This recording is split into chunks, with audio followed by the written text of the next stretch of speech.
So by now I'm sure you've seen the images and the videos of Trump in Arlington National Cemetery pretending to care about our fallen soldiers. As far as I'm concerned, the whole thing was a shameful display because it had nothing to do with American soldiers or his respect for their service and sacrifice, and everything to do with a campaign op for himself. Trump went to Arlington to do a performative pantomime of pretend patriotism, but we must remember this is the same man who got out of going to Vietnam because his father shook down a tenant to say he had bone spurs. The same man who called our fallen soldiers suckers and losers, who said John McCain was only a hero because he was captured, who told a war widow that her husband knew what he signed up for, and his president didn't join the other Allied leaders to honor the fallen World War I soldiers in France because it was raining.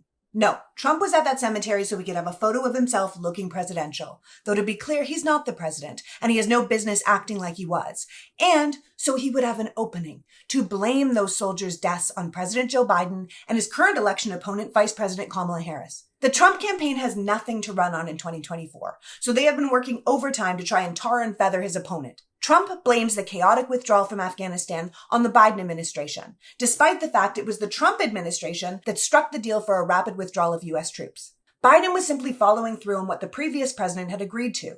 Was it pretty? No, but it was never going to be, and the Trump team knew it when they left it in President Biden's lap. Trump is the same president who is planning to host the Taliban at Camp David to finalize that agreement on September 11th, 2019, before the meeting was called off because having the Taliban at Camp David on 9/11 was insane. He went on to demand the release of 5,000 Taliban soldiers from prison, one who is now their leader, who released more prisoners to add to the chaos that undermined the Afghan government and caused the chaos of the withdrawal. So if this ridiculous performance wasn't bad enough, after the shameful display, President Trump's campaign went on to do a photo shoot among the graves, which is totally not allowed. This caused the campaign to get into an altercation with the workers from the cemetery. Arlington officials had been very clear that only cemetery staff can photograph in a certain area known as Section 60. And as a staff member tried to stop the campaign from moving into Section 60, they were verbally and then physically attacked. Now, I'm sure it won't surprise you to learn that the Trump campaign says there was no physical altercation, and the person that they talked to was clearly having some sort of mental health episode during their very solemn ceremony.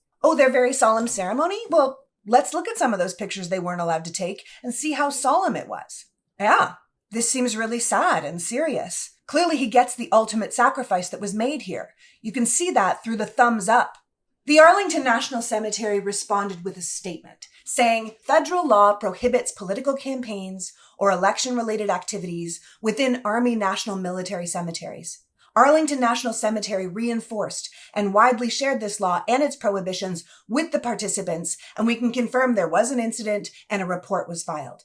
So yet again, Trump is lying. He does not respect our servicemen and women. He does not respect our veterans. He does not respect the rules. He does not follow the rules. When he's presented with the rules, he ignores the rules. And when people call him out on ignoring them, he lies about it.